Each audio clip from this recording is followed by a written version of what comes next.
ರುದ್ರ, ನಿನ್ನ ಹೆಂಡತಿ ಊರಿನಿಂದ ಈಗ ಬಂದಂತೆ ಕಾಣುತ್ತಿದೆ. ಮಗು ಚೆನ್ನಾಗಿದೆಯೋ?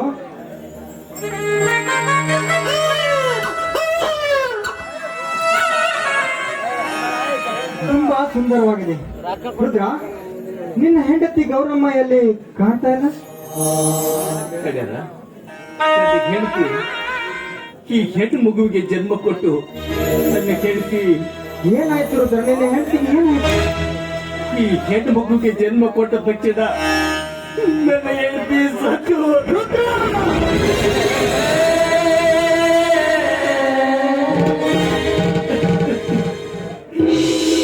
ಏನ್ ಹೇಳ್ತಾ ಇದೀಯ ರುದ್ರ ನೀನು? ಕಲ್ಪನೆಯನ್ನು ಕಾಣದಂತಹ ದುರಂತ ನುಡಿಯುತ್ತಿರುವೆ. ತವರು ಮನೆಗೆ ಹೋಗಿ ಬರುತ್ತೇನೆಂದು ಹೇಳಿ ಹೋದ ನಿನ್ನ ಹೆಂಡತಿ ತನ್ನ ಪಾಳನ್ನು ಪರಿದು ಮಾಡಿ ಕಳಿಸಿದಳೆ. ರುದ್ರ, ಇವತ್ತು ನಿನ್ನ ಹೆಂಡತಿ ಸತ್ತಿಲ್ಲ ರುದ್ರ, ನಿನ್ನ ಹೆಂಡತಿ ಸತ್ತಿಲ್ಲ. ನನ್ನ ಒಡ ಹುಟ್ಟಿದ ತಂಗಿ ಸತ್ತಿದ್ದಾಳೆ ರುದ್ರ, ನನ್ನ ಒಡ ಹುಟ್ಟಿದ ತಂಗಿ. ರುದ್ರ, ಆ ಭಗವಂತ ನಿನ್ನ ಬಾಯಿನಲ್ಲಿ ಎಂತಹ ದುರಂತ ಸೃಷ್ಟಿಸಿದನಲ್ಲೋ, ಎಂತಹ ದುರಂತ. ನಿಜ, ಆ ಸೃಷ್ಟಿಕರ್ತನ ಸೆಳೆತದಲ್ಲಿ ಸಿಕ್ಕು ನನ್ನ ಸಂಸಾರ ನುಚ್ಚು ನೂರಾಗಿದೆ. ಬಡತನದ ಬವಡಿಯಲ್ಲಿ ಬಾಳ್ವೆ ಎಷ್ಟೇ ಭಾರವಾಗಿದ್ದರೂ ಭಯ ಪಡದೆ ಬದುಕುತ್ತಿದ್ದೆ. ಈ ಬದುಕೆಂಬ ಬಂಡಿಯನ್ನು ನಾವಿಬ್ರು ಗಂಡ ಹೆಂಡತಿ ಜೋಡು ಎತ್ತುಗಳಾಗಿ ಜಗುತ್ತಿದ್ದೆ. ಆದ್ರೆ ಇಂದು ನನ್ನ ಬದುಕಿನ ಬಂಡಿಯ ಒಂದು ಚಕ್ರ ಕಳಚಿ ಹೋಗಿದೆ. ನನ್ನ ಬದುಕು ಬಳ್ಳಾಯಿತು. ಹೆಂಡತಿ ನೀಡಿ ಹೋದ ಈ ನನ್ನ ಮಗಳು ಅನಾಥಳಾದ.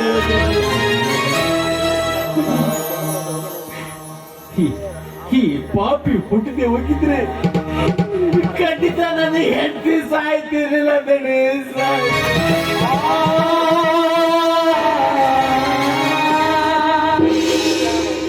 ರುದ್ರ, ನಿನ್ನ ಕಲ್ಪನೆ ತಪ್ಪಾಗಿದೆ ರುದ್ರ, ನಿನ್ನ ಕಲ್ಪನೆ ತಪ್ಪು.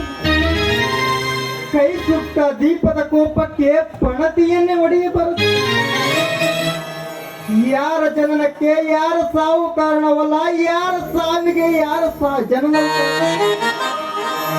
ಈ ಲೋಕದಲ್ಲಿ ಹುಟ್ಟುವವರು ಹುಟ್ಟುತ್ತಾರೆ, ಸಾಯುವವರು ಸಾಯುತ್ತಾರೆ. ಹುಟ್ಟು ಸಾಯುವ ಸಂಬಂಧ ಕಟ್ಟಲು ನಾವು ಅವರವರ ಭೋಗ ಅವರವರ ಬೆನ್ನಿಗೆ ಕಟ್ಟಿಕೊಂಡು ಈ ಭೂಮಿಗೆ ಬಂದಿರುವರು.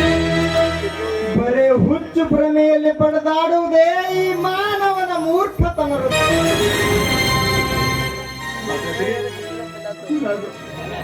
ನಾನು ಮಾಡಿಕೊಂಡ ಹೆಂಡತಿಯನ್ನ ಮರೆಯಲೇಬೇಕಾದರೆ ಮರೆಯಲೇಬೇಕು ರುದ್ರ, ಮರೆಯಲೇಬೇಕು.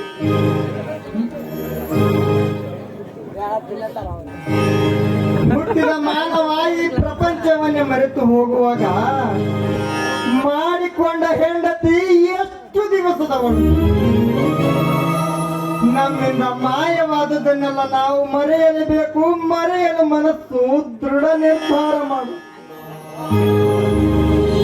ಮಡದಿಯನ್ನು ಮರೆತರು ಮಡದಿ ನೀಡಿ ಹೋದ ಈ ನನ್ನ ಮಗಳ ಮುಂದಿನ ಭವಿಷ್ಯ ಹೇಗೆ ದಣಿ, ಹೇಗೆ? ರುದ್ರ, ಈ ಮಗುವನ್ನು ಬದುಕಿಸಬೇಕಾದದ್ದು ನಿನ್ನ ಧರ್ಮ, ಅದು ನಿನ್ನ ಆದ್ಯ ಕರ್ತವ್ಯ. ಈ ಮಗುವಿಗೆ ಅಂಬಿಕಾ ಅಂತ ಹೆಸರು ನಾಮಕರಣ. ಇವಳಿಗೆ ಅವರಿವರ ಮನೆಯಲ್ಲಿ ಬಿಟ್ಟು ಕೂಲಿ ನಾಲಿ ಮಾಡಲು ಹುಟ್ಟಿಬೇಡ. ಇವಳಿಗೆ ಒಳ್ಳೆಯ ವಿದ್ಯಾಭ್ಯಾಸ ಮಾಡಿಸಿ ಒಳ್ಳೆಯ ಸ್ಥಾನದಲ್ಲಿ ನಿಲ್ಲಿಸು. ಇವಳಿಗೆ ಬೇಕಾದ ಆಶ್ರಯ, ವಿದ್ಯೆ, ಊಟ, ಉಪಚಾರ ಖರ್ಚು ನಾನು ನೋಡಿಕೊಳ್ಳುವೆ.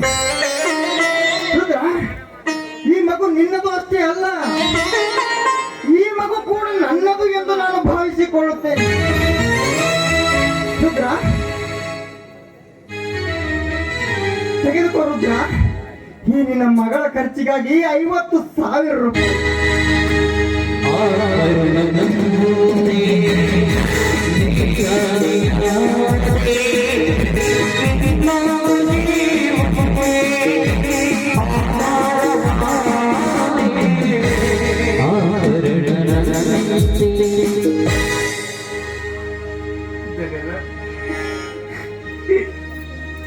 ಈ ನಿಮ್ಮ ಉಪಕರಣ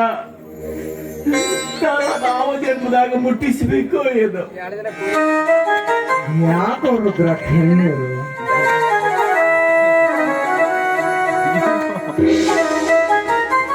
ರುದ್ರ, ಈ ಋಣ ಮುಟ್ಟಿಸುವ ಕಾಲ ದೇವರು ತಂದೆ ತರುತ್ತಾನೆ.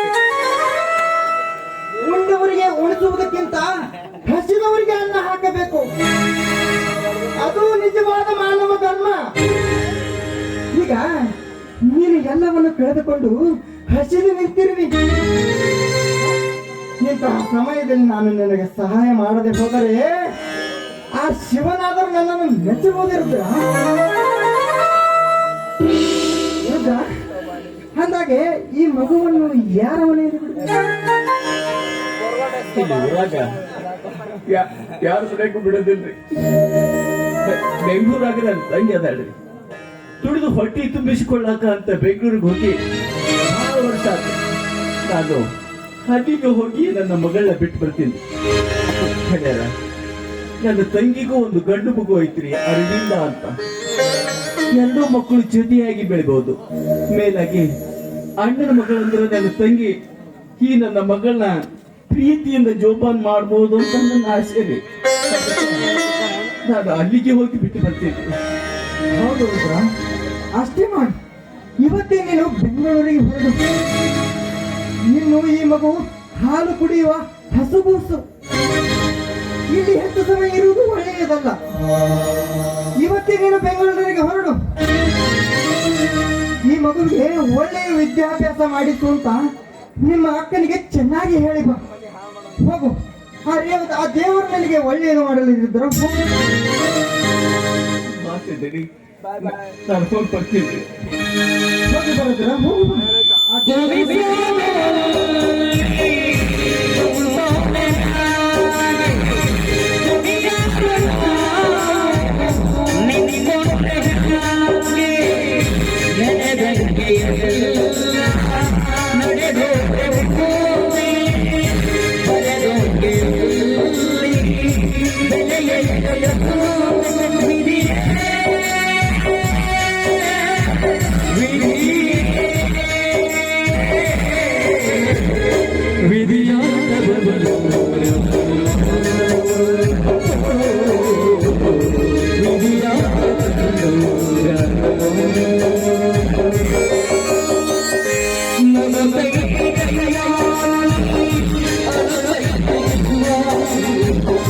Namaste.